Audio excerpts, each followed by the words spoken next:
சீமான் அவர்கள் ஆடு மாடுகள் பத்தி பேசும்போது இந்த திருக்குறள்ல வந்து மாடல்ல மற்றையவை மாடுடைய முக்கியத்துவம் அப்படின்னு சொல்றாங்க. இல்ல அந்த இடத்துல மாடுங்கிறது எதை குறிக்குதுன்னு நான் கேட்கிறேன். கல்வியை தவிர வேற ஏதாவது செல்வம் இருக்கா? கலைஞர் எழுதின உரைதான் சரி என்று யாராவது ஏற்றுக்கொண்டார்களா? உரையை காட்டுறதுக்காக அவங்க கிட்ட ஒண்ணு இருக்கு. ஒருத்தர் எழுதின உரையை காமிச்சு மாடு இருக்கு அவர்களை நம்மளே ப்ரோக்ளைம் பண்ணிக்கிறது வேற.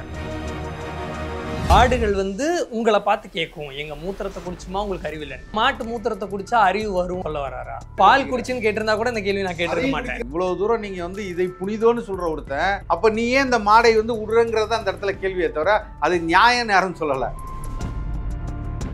எங்களை கொச்சப்படுத்துறீங்க. கடைசி வரைக்கும் தனிச்சு நின்னீங்களா? ஒன்னும் புடுங்க முடியாது புடுங்க முடியாதுன்னு சொன்னவர் தான் ஐயா திருவார். இந்த பஞ்சமி நில மீட்புங்கிறது எத்தனை ஆண்டுகளா இருக்கக்கூடியது?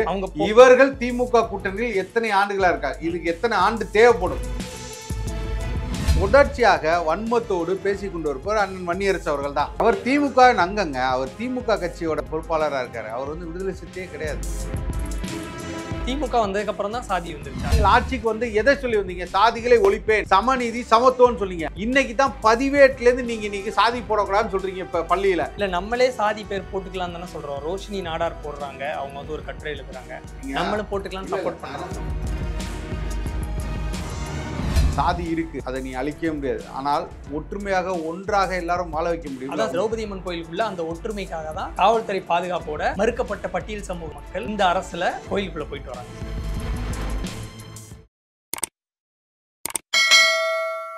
வணக்கம் சார். வணக்கம்.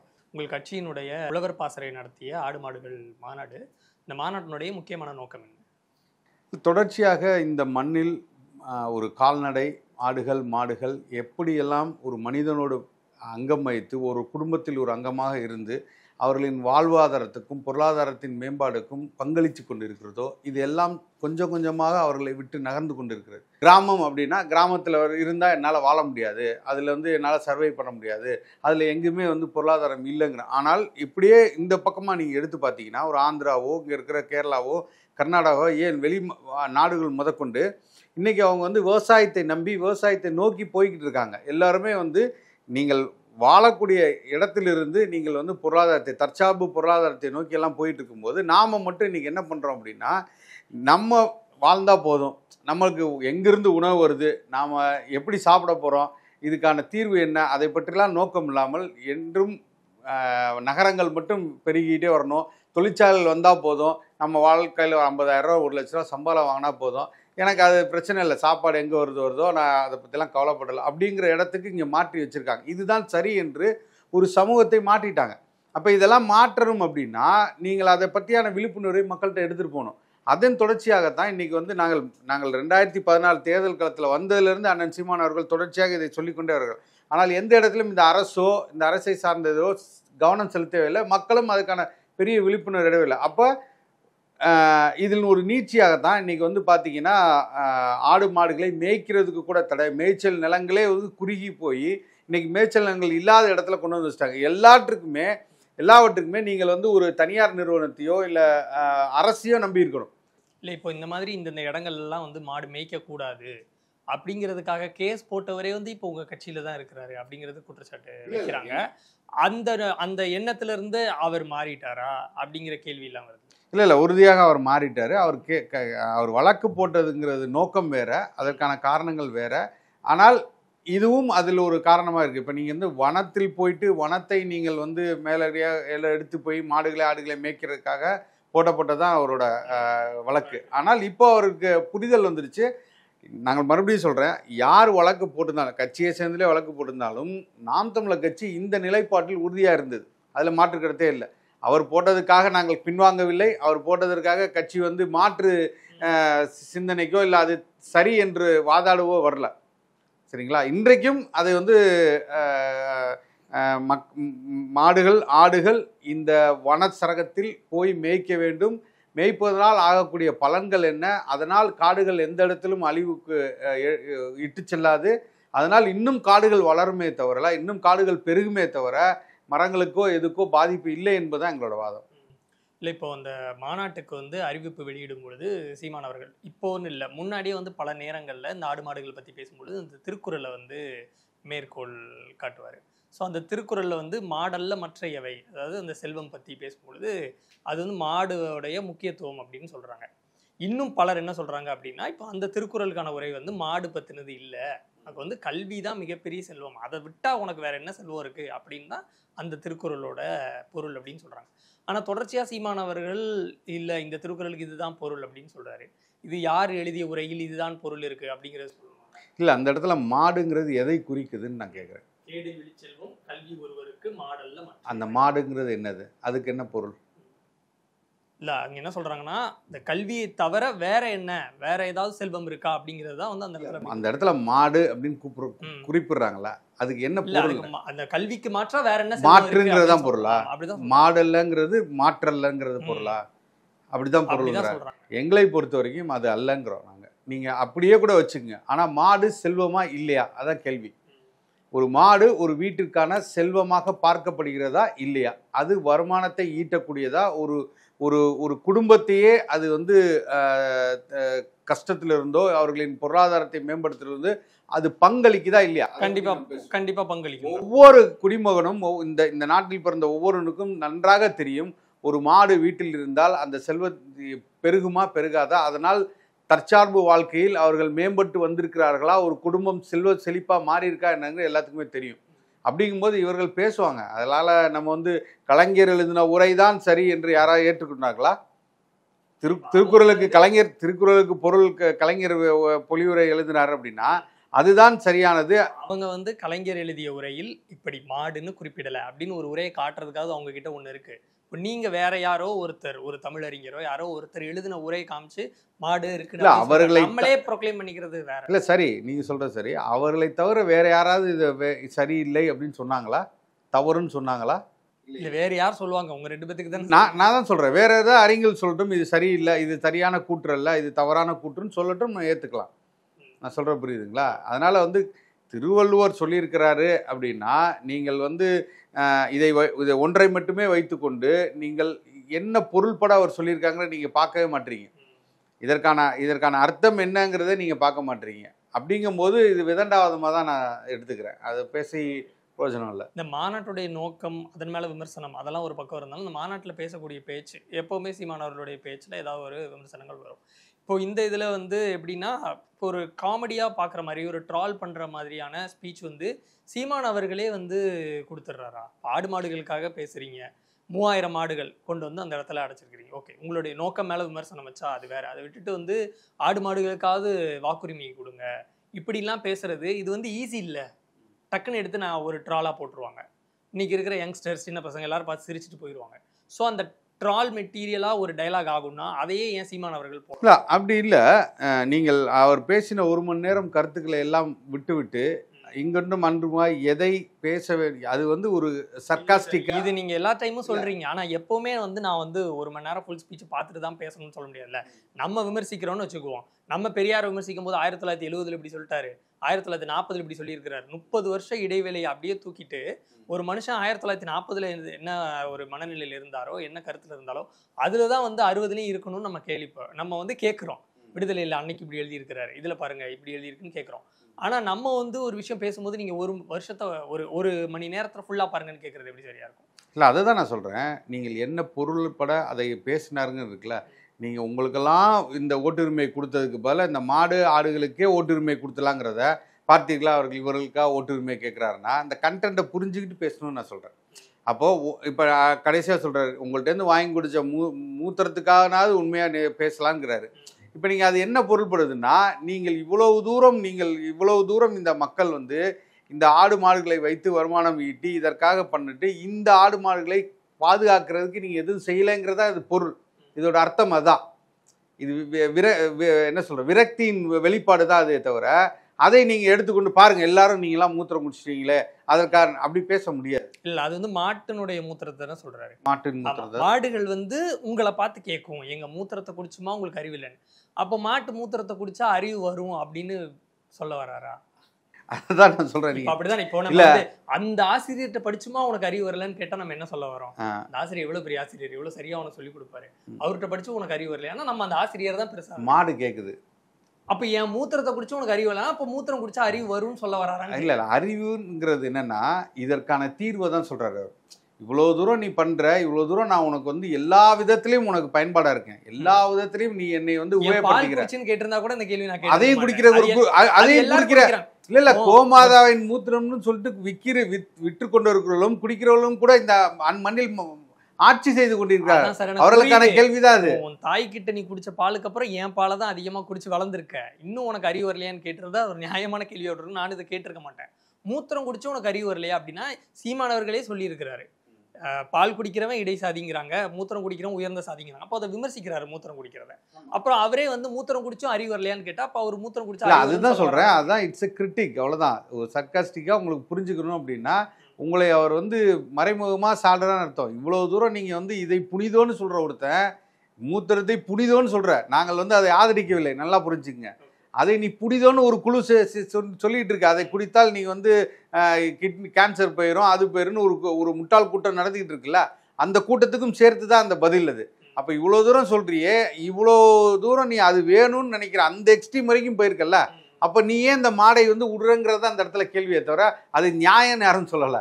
சரி, கல்வி இறக்கக்கூடிய ஒரு போராட்டம் நடத்துனீங்க, அது தூத்துக்குடி பக்கம் உண்மையிலே ரொம்ப பெரிய ஆதரவு கிடைச்சிது. இப்போ வந்து ஆடு மாடுகளுக்கான போராட்டம், இது எப்படி பார்க்குறாங்கன்னா ஒவ்வொரு ஜாதிக்கும் அவர் ஒன்று வச்சிருக்கிறாரு. கல்லை இறக்கணுமா அப்படியே நாடார்களை கொஞ்சம் பாலிஷ் பண்ணி அந்த ஓட்டை வாங்கிடலாம், இந்த பக்கம் அப்படியே கோணார்களை பாலிஷ் பண்ணி ஓட்டை வாங்கிடலாம். இந்த மாதிரி கேஸ்ட் ஒவ்வொரு கேஸ்ட்டுக்கும் ஒரு போராட்டமாக வச்சு ஒரு மாநாடோ வச்சு பாலிஷ் பண்ணணும்னு நினைக்கிறாரு அப்படின்னு சொல்கிறாங்க. அதுக்கு வந்து ஒரு வலு சேர்க்கும் விதமாக உங்களுடைய ஆடு மாடு மாநாட்டுக்கு வந்து ஒரு கோனார் சங்கத்திலிருந்து போஸ்டர் ஒன்று அடிக்கிறாங்க, வாருங்கள் கோனார் சொந்தங்களே சீமான் அவர்களோடு சேர்ந்திருப்போம் அப்படின்னு. இது எப்படி பார்க்கறது? நான் என்ன சொல்கிறேன்னா, சாதிய வன்மங்களுக்கு, சாதிய ஒடுக்குமுறைகளுக்கு, அடக்குமுறைகளுக்கு எதிராகத்தான் இவ்வளோ பேரும் பேசுகிறாங்க. வன்னியரசு தான் பேசியிருக்காருன்னு வச்சுங்களேன். அப்போ அவர் தொடர்ச்சியாக கல் இறக்கும் போதும் இதே தான் பேசினார், ஆடு மாடு மாநாருக்கும் சாதியை தான் பற்றி பேசுகிறாரு. அவரோட நோக்கம் அவர் இல்லை, நான் சொல்லிடுறேன், நான் அவருக்கான பதிலாகவும் இதை எடுத்துக்கங்க, சரியா? அப்போ இவங்களோட சிந்தனை நோக்கம்லாம் என்னவா இருக்குன்னா, இந்த ஒட்டுமொத்த தமிழ் சமூகத்துக்கான சிந்தனையாக இல்லை, இவர்கள் குறுகிய மனப்பான்மையோட இதை வந்து ஒரு பனை ஏறுறதா, இது இந்த சாதியால் தான் பார்க்கணும், மாடுகள் ஆடுகள் வைத்திருக்கிறார்களா, இவர்கள் கோனார் சாதியில் தான், அப்படிலாம் இன்றைக்கி எங்கேயுமே கிடையாதுங்க. எல்லாம் எல்லா வேலையும் செய்யக்கூடிய இடத்துக்கு நகர்ந்து விட்டாங்க. இது வந்து அவர் இன்னும் தாண்டி இன்னும் வெளியில் வரலன்னு நினைக்கிறேன். இன்னும் அந்த அந்த அந்த சாதிய ஒடுக்குமுறைக்குள்ளே இருக்கிறனால, அந்த திராவிட திமுகவின் அங்கமாக அவர் இருக்கிறனால அவருக்கு எங்கேயும் போனால் சேர் கொடுக்குறதில்ல, எங்கேயும் போனால் அவர் கொடியை ஏற்ற விடுறதில்ல, அந்த சாதிய அழுக்கு புத்திகளோடு அந்த திமுக கூட இணைந்து நிற்கிறதுனால அவருக்கு அந்த இது வருது, தயவுசெய்து திமுக விட்டு வெளியில் வாங்க, இந்த உலகம் எவ்வளோ பெருசுன்னு காமிக்கிறோம். இன்றைக்கி நாம் தமிழர் கட்சி செய்யக்கூடிய புரட்சி என்னென்னா, இன்றைக்கி அவர் சொல்கிறாருல்ல, இன்றைக்கி நம்ம ஏர்போர்ட் மூர்த்தி ஆகட்டும், இல்லை இவர் சொல்கிற ஆதிக்க சாதியாக இருக்கட்டும், எல்லோரும் சேர்ந்து இன்றைக்கி நாம் தமிழர் கட்சியில் வந்து நின்று யாருக்காக குரல் கொடுத்தாங்கன்றான்னா, பஞ்சமி நிலம் இருக்குல்ல, பஞ்சமி நிலம் 12 லட்சம் ஏக்கர் இன்றைக்கி வந்து யார் ஆண்டா? திராவிட கட்சிகள் 2 தானே ஆண்டுச்சு. இதை எதிர்த்தவங்களால் இது வரைக்கும் குரல் கொடுக்க முடிஞ்சா? இதே திராவிட கட்சி நீங்களே சொல்லியிருக்கீங்க, அறிவாலயம் முதற்கொண்டு முரசொலி அலுவலகம் முதற்கொண்டு பஞ்சமி நிலத்தில் கட்டப்பட்டு சொல்லியிருக்கீங்க. இன்னைக்கு உங்களால் எதிர்த்து குரல் கொடுக்க முடியல. ஆனால் அண்ணன் சீமான் அவர்களை சாட்சி காட்டியிருக்காங்க.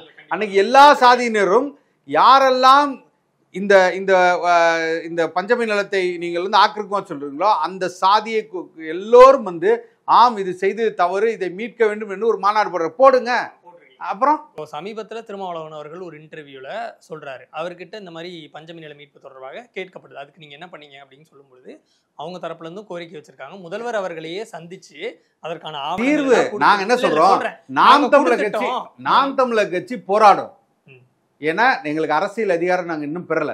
நீங்க தான் சொல்றீங்க, நீங்க என்ன சொல்றீங்கன்னா எங்களை கொச்சப்படுத்துறீங்க, எங்களை கேவலப்படுத்துறீங்க. கடைசி வரைக்கும் நீங்க வந்து தனிச்சு நின்னீங்களா, ஒன்றும் புடுங்க முடியாது, ஒரு புடுங்க முடியாதுன்னு சொன்னவர் தான் ஐயா தொல் திருவாரூர். இவர் அங்க போயிட்டாருல, இப்ப ஆட்சி அதிகாரத்துல பங்கு பெற்று தான் நிக்கிறாரு. இன்னைக்கு 5 எம்எல்ஏக்களையும் 2 எம்பிக்களையும் வச்சிருக்காருல, இவர் குரல் கொடுக்கல. அப்புறம் எதுக்கு அங்க நிக்கணும், எதுக்கு அங்க நிக்கணும்? எய்தாப்புல வெளியில வந்து நின்னுங்க. போராடனா அது உங்களுக்கு துணி வரும்ல, இல்ல தெம்பு சார். திராணி வரணும்ல. இல்ல, அவங்க விருப்பம் தானே. நீங்க எப்பவுமே நான் என்ன வந்து சொல்றேன், எல்லாருமே எங்களை நோக்கி நீங்கள் அந்த கேள்வி வைக்கிறீங்களா? இந்த கட்சி கடைசி வரைக்கும் இப்படியே கத்தி விட்டு சாவார்கள்னு.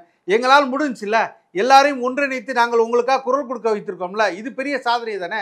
இன்னைக்கு நான் ஒன்னொன்னா வந்துடுறேன். ஃபர்ஸ்ட் அவங்க குரல் கொடுத்தாங்களான்னு கேட்டீங்க. அவர் இப்ப சமீபத்துல தான் சொல்லியிருக்கிறாரு, அதுக்கான ஆவணங்கள் எல்லாம் முதலமைச்சரிடம் ஒப்படைக்கப்பட்டிருக்கு. முதலமைச்சர் வந்து பியூரோகிராட் எத்தனை ஆண்டுகள் இப்பதான் சொல்லியிருக்காரு.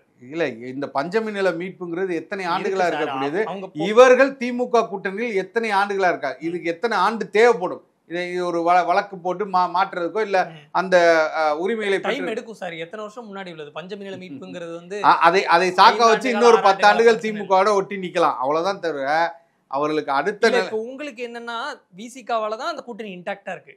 விசிகா வெளியே வந்துட்டா கம்யூனிஸ்ட் வந்துருவாங்க, அப்புறம் காங்கிரஸ் திமுக மட்டும் தான் இருக்கும், அந்த கூட்டணி விழுந்துரும். அப்ப நீங்க என்ன சொல்ல அதனால வரீங்கன்னா, திரும்ப திரும்ப காங்கிரஸ் நீங்க விசிகா குத்திக்கிட்டே இருக்கீங்க. இல்ல, வெளியே அப்ப என்ன சொல்றீங்கன்னா, திமுக ஒரு பலவீனமான அணி, திமுக ஒரு பலவீனமான கட்சி, அவர்களை தோள் கொடுத்து துணை நிக்கிறது எல்லாமே விடுதலை சிறுத்தை இவங்களதான் தவிர பலவீனமானதுன்னு சொல்லல. அப்ப வீழ்ந்து விடும்னா அப்படிதான் அர்த்தம். திமுக ஒன்றுமில்லாத கட்சியா தான் இருக்கு. இல்ல சார், நானும் அதைத்தான் சொல்லிக்கிட்டே இருக்கேன். கூட்டணின்னு வரும்பொழுது அந்த ஒரு கட்சி அவங்களோட கூட்டணி இன்டாக்டா இருக்கும் பொழுது திமுகக்கு 1% வாக்கு இருக்கு. 12% வாக்கு. ஆனா அந்த வின்னிங் 12% சொல்ல முடியாது சார், அதிகமா தான் இருக்கும். அதிகமா இருந்தா ஏன் இவங்க எல்லாம் தேவைப்படுறாங்க? நான் பலசாலின்னா அதிமுக எனக்கு ஏன் 10 பேர் வேணும்?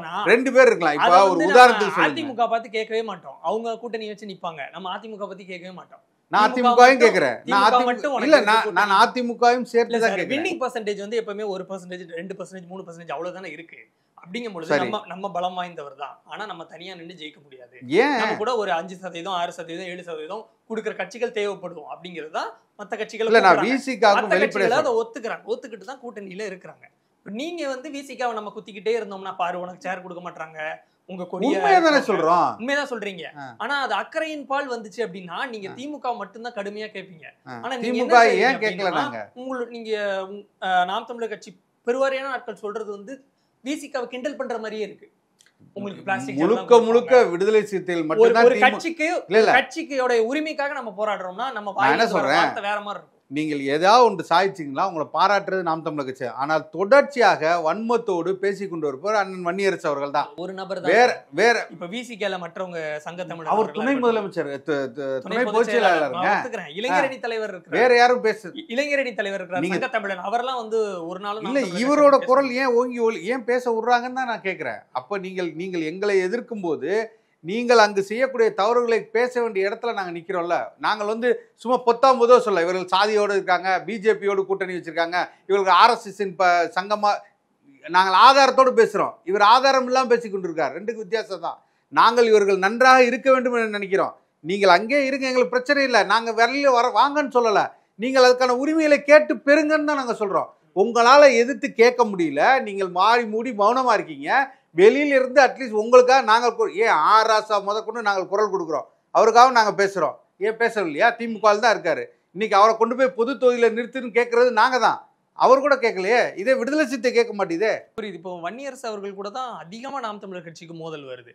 அவர் நீங்க ஒன்னொன்னு பண்ணும்பொழுதும் வந்து அவரும் வந்து அவர் திமுக அங்கங்க, அவர் திமுக கட்சியோட பொறுப்பாளராக இருக்காரு. அவர் வந்து விடுதலை சிறுத்தையே கிடையாது. இதுவும் மறுபடியும் கொச்சப்படுத்துற இல்ல, நான் உண்மைதான் சொல்றேன், கொச்சை இல்ல, உண்மைதான். அவர்களோட ஸ்போக்ஸ்மேன் தான் இவரு. இல்ல, அவங்களுக்கு ஒரு கட்சியோட இந்த கட்சியோட இருந்தா நம்ம கொள்கையோட ஒரு 50% ஒத்து போற மாதிரி கட்சியா இருக்காங்க அப்படிங்கிற ஒரு எந்த இடத்துல கூட்டணி வைக்கிறாங்க. திமுக ஆதி குடிகளின் ஒரு விங்கா தான் இன்னைக்கு விடுதலை சிறுத்தை வச்சிருக்கு. நான் வெளிப்படையா குற்றம் சாட்டுறேன். அவர்களுக்கு இந்த வாக்குகளை தவிர வேற எதை பத்தியும் அவங்களுக்கு கவலையே கிடையாது. விடுதலை சிறுத்தை அதுக்காக வச்சிருக்காங்க. நான் இன்னொரு சொல்றேனே, விடுதலை சிறுத்தை தனித்து 5 தொகுதியில் போட்டியிட்டா அவர்கள் வெல்வார்கள். நான் அதில் மாற்றுக்கருத்து சொல்லலை. அவர்களுக்கான பலம் இருக்கு. ஏன் அதை செய்ய மாட்டீங்க? நீங்க 5 இடத்துல ஜெயிங்க, தனிச்சு வந்து நின்று ஜெயிங்க, வெல்லுங்க. அவங்க அதை அனலைஸ் பண்ணிப்பாங்க சார். நீங்க 234 தொகுதிக்கும் அவங்க வேலை பார்க்குறீங்க, 5 தொகுதியை வாங்கிக்கிறீங்க. அப்புறம் எங்கெல்லாம் திமுக கீழே விழுதோ நீங்க கை கொடுத்து, நீங்க முட்டு கொடுத்து, நீங்க தோல் ஏறி நீங்க நிக்கிறதுனால தான் இங்க பெரிய சிக்கலாக வந்து நிற்கிது. நான் சொல்றேன், உங்களுக்கான எந்த பலன்களையும் நீங்க பெற முடியல. அவங்களுக்கு தெரியாதான்னு கேக்குறேன். தெரியலன்ற அவர்களை விட அரசியல்ல மூத்தவர் திரும்ப இல்லன்ற அப்படி இருந்தா ஏன் நான் என்ன சொல்றேன், அப்படி அனலைஸ் பண்றவர்னா ஏன் பாஜகவுடன் கூட்டணி வச்சார் முதல்ல 2001 இடத்துல எல்லாம்? ஏன் பாஜகவோட கூட்டணி வச்சிருக்கணும்? இன்னைக்கு தெரியுற சனாதனம் அன்னைக்கு தெரியலையா அவருக்கு? அன்னைக்கு ஜெயிக்கணுங்கிறக்கா கூட நின்று பாஜகவுக்கும் சேர்த்து வாக்கு கேட்டவர் தானே அவர். அங்கே எங்கே போயிட்டார்? தவறுகள் நடக்கலாம், அது மாற்று கருத்தே இல்லை. நீங்கள் ஏதோ ஒரு காரணத்துக்காக ஏதோ முட்டு கொடுக்கணுங்கிறக்கா இந்த திமுக தொடர்ச்சியாக வெல்ல வைக்காதீர்கள், அது மிகப்பெரிய துரோகத்தை இந்த மண்ணுக்கு செய்கிறங்கிறத நாங்கள் சுட்டி காட்டுறோம். இல்ல அப்ப இவங்களை விட்டுட்டு நாங்க அதிமுக பக்கம் போய் நிக்க. நான் அதிமுகவும் போகாதீங்கிறேன். உங்களுக்கு கடலூர் மண்ணில் நீங்கள் தனிச்சு நீங்கள் வெல்லலாம். நீங்கள் அஞ்சு எம்எல்ஏ சீட்டை நீங்கள் வெளியில இருந்தே ஜெயிக்கலாம்னு நான் சொல்கிறேன். உங்களுக்கான வாக்குகள் தானே அது. 234 தொகுதியில் நீங்கள் போய் வேலை பார்க்குறதுக்கு நீங்கள் 5 தொகுதியில் வேலை பார்க்கலாம். 5 சீட்டு தானே கொடுக்க போகிறாரு. அந்த 5 சீட்டை நீங்கள் இங்கேருந்து வாங்கலாம். சரி ஓகே, நான் கூட்டணியில் இருக்கிறதுனால எனக்கு நிறைய பலம் இருக்கு. வந்து நீங்க தான் வந்து ஒரு எலெக்ஷன் பெனிஃபிட்டா சீட்டாவே பாக்குறீங்க. அவர் வந்து எனக்கு சீட் கவுண்ட் முக்கியம் இல்லை, நான் இந்த தமிழ்நாட்டுக்காக நிற்கிறேன், எல்லா பிரச்சனைக்கும் பேசுகிறேன், ஒரு குறைந்தபட்ச செயல் திட்ட அடிப்படையில் நாங்கள் ஒரு கூட்டணி வைக்கிறோம். அவங்க வந்து எங்களை கொஞ்சம் காம்ப்ரமைஸ் பண்ணி சொல்கிறாங்க, இத்தனை கட்சிகள் இருக்குது, அவங்களுக்கு கொடுக்கணும் இவங்களுக்கு கொடுக்கணும். நாங்களே அந்த சீட்டை பெருசாக நினைக்கல. இவங்க தான் எப்போ பார்த்தாலும் 6 சீட்டு 5 சீட்டு 6 சீட்டு 5 சீட்டுன்னு சொல்லிட்டு இருக்காங்க. அப்போ இவங்களுடைய அந்த மைண்டு தான் சீட்லேயே இருக்குது அப்படின்னு குற்றம் சாட்டுறாரு அவர். சரி, இந்த தடவை 3 சீட் தான் கொடுக்குறாங்க, ஏற்றுக்கின்ற அண்ணன் திருமாவர்கள் இருந்துருவாரா? ரொம்ப கம்மியா அப்புறம் சீட்டு தான் பிரச்சனை இல்லை. எனக்கு சனாதானத்தை எதிர்க்கணும், இந்த சங்கிகளை எதிர்க்கணும், இந்த இதுன்னா சரி ஓகே, எனக்கு எதுவுமே வேணாம்னு சொல்லிடுவாங்க. இல்ல நான் காம்ப்ரமைஸ் பண்ணிக்கிற அளவுக்கு ஓரளவாவது இருக்கணும். அது விடுங்க, அது விடுங்க. வன்னியர்ஸ் அவர்களுக்கும் உங்களுக்கும் தான் அடிக்கடி அந்த கிளாஷ் ஆகிட்டே இருக்கு. இப்போ கூட சமீபத்தில் இந்த மாநாடு தொடர்பாக, ஆடு மாடுகள் மாநாடு தொடர்பாக அவர் ஒரு டிவி விவாதத்தில் பேசும்போது சொல்றாரு, இவங்க வந்து ஆர்எஸ்எஸ் மாதிரி தான், அவங்களும் மாடு மேய்க்க சொல்லுவாங்க, இவங்களும் மாடு மேய்க்க சொல்றாங்க, அவங்களும் வந்து குலத்தொழில் இப்போ பணம் ஏறுறீங்களா, உங்க அப்பா தாத்தா பணம் ஏறினாங்களா, நீங்களும் பணம் ஏறி வந்து பணம்பால் தென்னம்பால் எடுங்க அப்படின்னு சொல்றாங்க அப்படின்னு சொல்றாரு. இப்போ அவர்கள் பேசும் அளவுக்கு நம்மளுடைய இப்போ அவர் தொடர்ச்சியா சொல்லிட்டு இருக்கிறாரு. நம்ம அந்த மாதிரியான விஷயங்கள்லாம் பண்ணிக்கிட்டே இருந்தா அவங்களுக்கு தானே அது வலு சேர்த்துட்டே இருக்குது. அப்படிலாம் இல்லைங்க, அப்படிலாம் இல்லை, அது ரொம்ப முற்றிலும் தவறானது. இல்லை இப்போ வந்து இப்போ யாதவர் சமுதாயத்திலிருந்து அவங்க வந்து ஒரு போஸ்டர் ஒன்று அடிக்கிறாங்க, கோணார்களே வாருங்கள் நமக்காக சீமான் அவர்கள் பேசுறாரு. அப்போ ஒரு சாதி சங்கமோ ஒரு சாதி கட்சியோ நமக்காக ஒன்று பண்றாரு சீமான் அப்படின்னு நினைக்கிற அளவுக்கு ஒரு பண்றாருன்னா, விடுதலை சிறுத்தை என்னவா நினைச்சிட்டு இருக்காங்க இவ்வளவு நாள்? விடுதலை சிறுத்தை கட்சியே இல்லை, இந்த தமிழ்நாட்டில் யாரெல்லாம் இதே கலைஞர் அவர்கள் உங்களுக்கெல்லாம் வந்து பொது தொகுதியில் இடமான்னு எதை வைத்து கேட்டார்? எதை வைத்து? சாதி வைத்து. அவர்களோடு நீங்கள் கூட்டணி வைத்துக்கொண்டு இதெல்லாம் பேசலாமா? நீங்கள் சொல்லுங்கள்.